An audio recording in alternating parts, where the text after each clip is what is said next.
अस्सलाम वालेकुम। कायनात में अल्लाह ताला ने कोई भी चीज़ बेमकसद नहीं बनाई। जो भी चीज़ें अल्लाह ताला ने बनाई हैं, जो भी मखलूक़ात हैं, वो सब किसी मकसद के लिए बनाई गई हैं। सूरज है, वो ख़ुद जलकर पूरी दुनिया को रोशनी देता है, तवानाई देता है, हरारत देता है।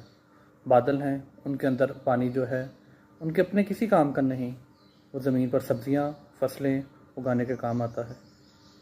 जानदार जो चौपाए हैं, उनका गोश्त, उनका दूध अल्लाह ताला ने इंसानों के लिए बनाया है।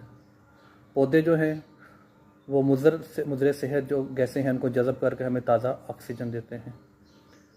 तो क्या हम इन बातों पर गौर करके ये समझ नहीं सकते कि अल्लाह ताला ने हमें भी दुनिया में इस काम के लिए भेजा है। हमें चाहिए कि जहाँ हम ज़िंदगी में अपने लिए बहुत कुछ करते हैं, अपने मकसद हयात में ये चीज़ को शामिल कर लें कि हम दूसरों को भी काम आएंगे, अपनी ज़िंदगी को दूसरों के लिए भी मुनाफा बख्श